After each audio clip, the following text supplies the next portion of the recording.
2005, 17 years down the lane, many developments, including privatization of the sector, have taken place, and that is what the electricity bill being subjected to public scrutiny seeks to address. Pleasure to welcome the President of the Senate, here ably represented, to this two-day public hearing on the Electricity Bill 2022,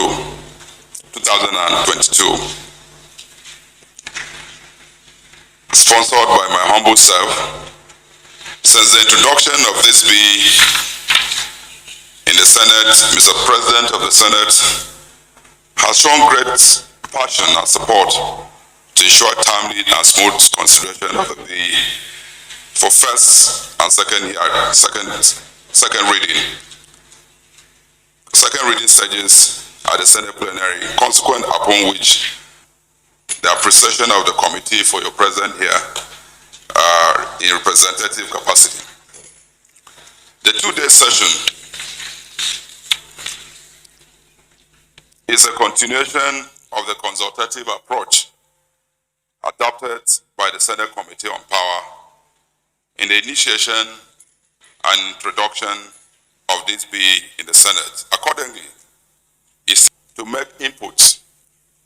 Therefore, the expectation is that the public consultative process will pave the way for a successful passage of the Electricity Act.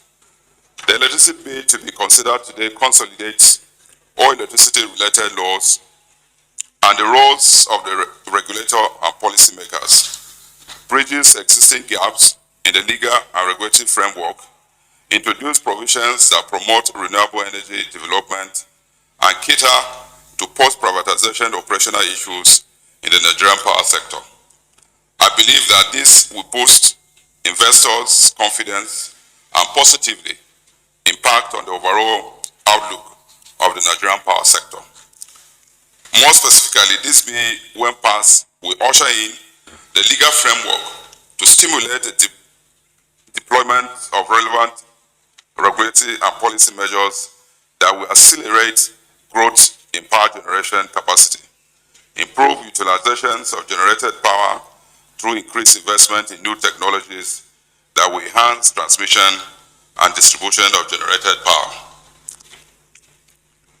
It will encourage power diversification using cleaner renewable energy sources, attract private sector investment across the electricity value chain, and ensure sustainable power supply for Nigerians. On this note, it is my honor and privilege to now invite His Excellency the President of the Senate here in representative capacity to come and address this August gathering and declare this public hearing open, Mr. President. This bill seeks to, among other things, repeal the Electricity Power Sector Reform Act of 2004, consolidate all legislations in the Nigerian electricity supply industry, and enact an omnibus electricity act that will guide and regulate the post-privatization period of the electricity power sector in Nigeria. Bearing in mind the importance of this bill to ongoing efforts by government to eliminate operational and statutory constraints militating against the optimal performance of the post-privatized power sector in Nigeria, this bill was given speedy consideration by the Senate as the plenary and referred to Senate Committee on Power for further legislative activity and scrutiny. This has led to today's public hearing, intended to make room for industry-wide stakeholder consultation and inputs to the bill. The critical stakeholders invited and are fully present today at this public hearing underscores the importance of this exercise and the commitment of stakeholders in partnering with the National Assembly to put in place legislation that will unlock the full potentials of the Nigerian electricity supply industry for national economic growth and development. There is no gainsaying that Nigeria's quest for industrialization over the years has been largely hampered by unstable and epileptic power supply, with a rebased gross domestic product of USD 510 million US dollars as at 2014, which put Nigeria ahead of South Africa as the largest economy on the African continent. The nation's quest for electrification of its vast households and businesses has become a major challenge to successful administrations since independence. From the previous monopolistic service provision arrangement under the defunct National Electric Power Authority, NEPA, and its attendant challenges, the federal government has since the return to democracy in 1999 embarked on the reform of the electric power sector under the framework provided by Electric Power Sector Reform Act of 2004 and other policy statements. Mr. Chairman, distinguished senators, ladies and gentlemen, the reform exercise embarked upon by the federal government culminated into the fiscal unbundling of the NEPA into 18 successor companies, while 17 of the 10 privatized generation and distribution companies. The GCN remains state-owned.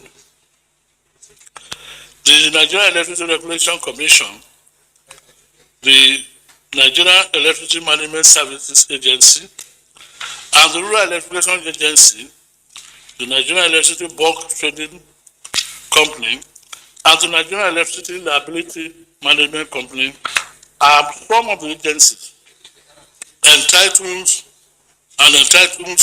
set up during the reform phase to perform different roles in Nigeria's quest to address the lingering electricity challenge. While modest improvement in power supply and other successes achieved during the reform phase of the power sector has been reported, the post-privatized phase of the industry has come with many teething problems, some of which are operational in nature, while others are due to observed lapses in extant statutory framework, all of which calls for legislative intervention. In terms of operational challenges, it is apparent that the performance of the post-privatized power sector in Nigeria has been greatly undermined by tariff-related issues, not covering the full cost of electricity value chain, inadequate enumeration and metering of customers, limited access to funds for investment in the power sector, and significantly, which losses at the electricity distribution end, which undermines allowed revenues required for the sector to operate efficiently. These challenges have persisted since the introduction of private sector participation in 2013, and to address some of them, the executive arm of government have had to financially intervene to keep the lights on for Nigerians. In support of the executive, the National Assembly and the Nigerian Senate had in recent past adopted several resolutions and other measures aimed at addressing some of these challenges. You may recall that the Ninth Senate has, sequent to its resolution, convened a roundtable with stakeholders in Abuja on the 9th of December 2019 to brainstorm on the ways of addressing the problems confronting the Nigerian power sector. Similarly, in the year 2020, following a motion on the power sector recovery plan and the impact of COVID-19 pandemic, the Senate also adopted a resolution which, among other things, urged the federal government to include the power sector in the disbursement of the then proposed COVID-19 Crisis Intervention Fund to address metering challenges and ensure access to forex by operators in the power sector. One of the key outcomes of the legislative consultation process with an executive review of the Electricity Power Sector Reform Act of 2004, which was enacted by the National Assembly to drive the reform program of the power sector in Nigeria, statutory framework for the most post-privatized era. The ISPRA 2004 created rules and institutions for the power sector reform journey and enable privatization. Now that the market has been tested and various issues have risen with persistent challenges, it is timely for Nigeria to enact a new electricity act, as seen in other developed and developing countries, such as the United Kingdom and India, who have been dynamic in their electricity sector reforms. When we resume in the Ninth Senate, as has been alluded to by the representative of the Senate President, a lot of resolutions relating to the power sector were passed in the Senate. But resolutions are made persuasive. And so we thought it wise that there was a need, looking at the power sector in the country, for us to have a proper Electricity Act.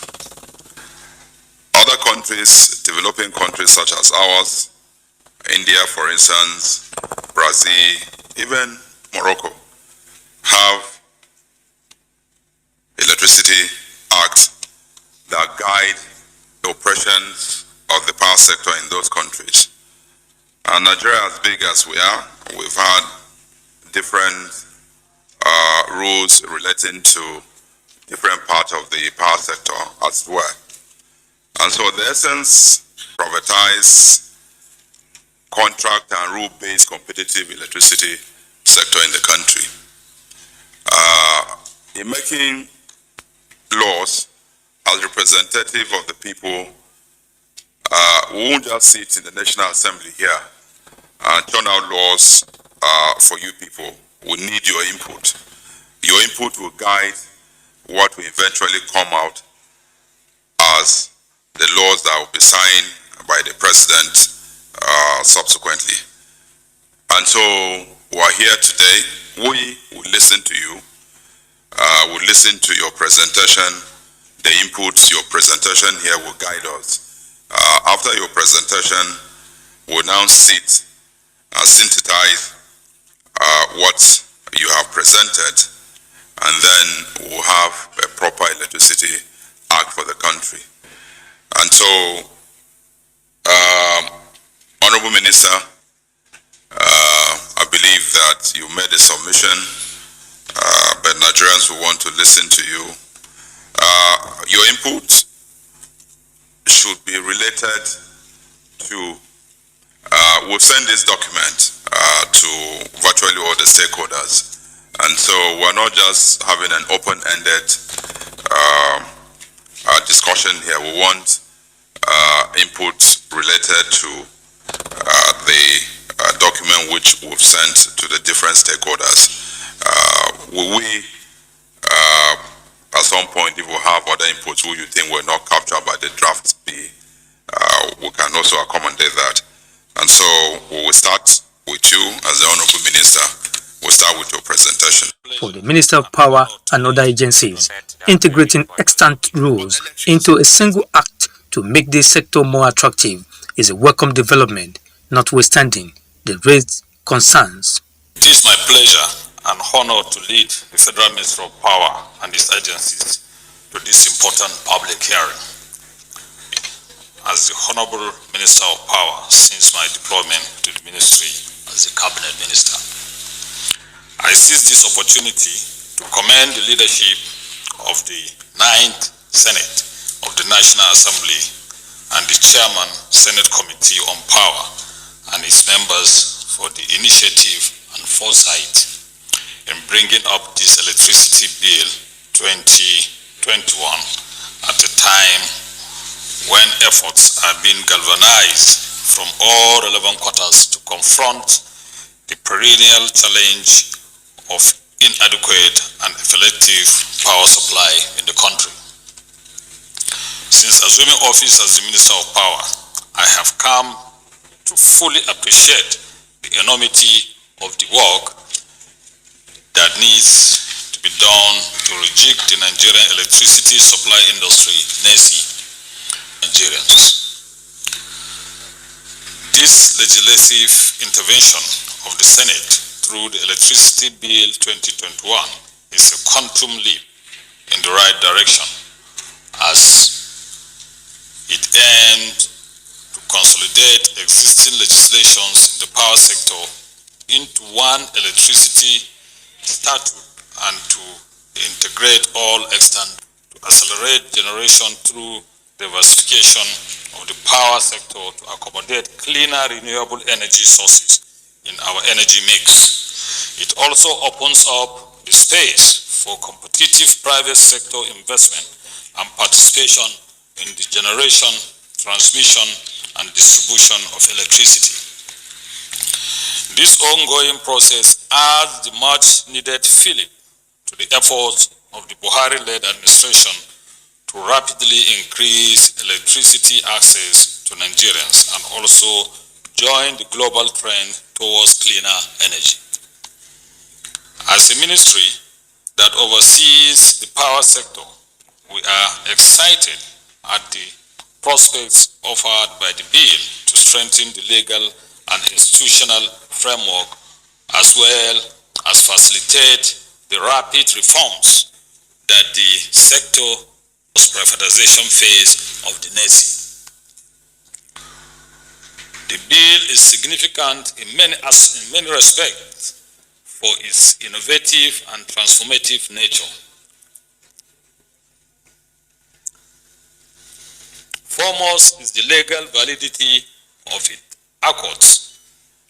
Legal validity it accords the privatization of the NESI under the Electric Power Sector Reform Act 2005, which effectively dismantled the hitherto vertically integrated monopoly with all its imperfections and made the industry to become private sector driven. The bill also provides a clear pathway for the phased evolution of a true supply independent electricity transmission network operator, IETNO, Independent Electricity Distribution Network Operator, IEDNO, embedded generation and franchising, among others. Similarly, the bill has addressed the ongoing debate regarding the direction of the transmission subsector of the NESI, which is the only government control aspect of the power sector. The innovation in the bill, ranging from the establishment of the Rural Electrification and Renewable Energy Agency, REREA, the Renewable Energy Fund, the Dispute Appeal Tribunal, the codification of offenses across the NESI value chain are welcome developments and highly commendable. However, there are areas of great concern to us in the ministry to which we would like to draw the attention of this committee. 1. Powers of the Honorable Minister. It is our position that the role of the Minister as the coordinator with overall supervisory authority over the ministry and its agencies need to be strengthened in the bill in order that the oversight functions which are necessary to drive government policies are preserved. Under the EPSR Act 2005, the supervisory powers of the minister to oversee the power sector and offer policy directions were unencumbered. In the bill, these powers appear to be severely diluted as they are in several areas subject to prior consultation with the Nigerian Electricity Regulatory Commission, NAC. Section 5.1 B, Section 5.1 C, Section 5.1 G, and Section 5.2. Any such limitation on the power of the minister has the potential to hinder efficient coordination of the ministry and its agencies, impede the minister's ability for accountability as it hinders seamless reporting to the president. It may also be a challenge to the president's mandate to direct and formulate government policies. Further, it has the unintended effect of subjugating the role of the minister to agencies under him on policy matters. We therefore appeal to this esteemed committee to retain the issue of consultation between the ministry and its agencies as contained in Section 33 of the EPSR Act 2005. Another area of concern is the large discretion given to the agencies to submit reports to the minister. No such discretion should be permitted. Rather, the requirement to submit report as the minister may demand should be made mandatory. Another area of concern, two, oversight powers of the National Assembly. With respect, I also wish to draw the attention of the esteemed committee to the duplication of its powers in the bill. The powers of the legislator are clearly provided in the 1999 Constitution of the Federal Republic of Nigeria as amended. The repetition in the bill does not bring any added value to the enormous work this committee has done on this bill. I will therefore further appeal that it be expunged as it does not add value. 3. Need for an act to establish National Power Training Institute of Nigeria. National Power Training Institute of Nigeria, NAPTIN, was established pursuant to the omnibus provision of Section 8 of EPSR Act 2005 and further incorporated as a company limited by guarantee under the Companies and Allied Matters Act, CAMA, 1990. Unlike all other agencies mentioned in the ESPR Act, there was no specific mention or reference to the establishment of the training institute in the Act. It is our considered opinion that there is the need to specifically enact a law establishing the institute to define its object and functions, appointment of Director General, Directors, Governing Council, and Board of Directors, condition of service of its directors and chief executive, including other principal officers, tenure, power sector policy on training and capacity development, minimum certification for professional practice in the power sector, etc., etc. This will further accentuate the critical role of the institute as the agency responsible for training and human capacity development of personnel in the Nigerian power sector. Finally, the Ministry of Power is a major stakeholder in the process for the repeal of the Extant Electric Power Sector Reform Act 2005 and other similar acts, and the reenactment of the Electricity Bill 2021 as a law in Nigeria, and ready to take ownership of the bill when it finally becomes law. Accordingly, we have painstakingly reviewed the bill with a view to adding value to it. To this end, we are presenting to the committee a comprehensive submission of our comments, observations, and suggestions in the memorandum annexed hereto. The indulgence of the chairman and distinguished members of this esteemed committee to accommodate our views, which span across the entire spectrum of the nation. We also appeal to this esteemed committee to harmonize its position on this bill with the position of the House Committee on Power, which is also working on the amendment of the EPSR Act. On behalf of the Ministry and all its agencies, I wish to commend the esteemed committee for the thorough groundwork that has produced the bill and for bringing it to this stage in the legislative process. I also thank the committee for the opportunity to share our views and concerns on the bill under consideration. We continue to look forward to the support this committee and by extension the Senate of the Federal Republic of Nigeria has given to the ministry and its agencies. Long live the Senate Committee on Power. Long live the 9th Senate of the National Assembly. Long live the Federal Republic of Nigeria. For the Nigerian Electricity Regulatory Commission, the Act is the guiding document for all we do on a day-to-day basis. We all have a copy of the Act by our side in arriving at most of the decisions that we do. And therefore, we take the review very seriously. Prior to this public hearing, we have made effort to engage the committee itself. And for the purpose of this public hearing,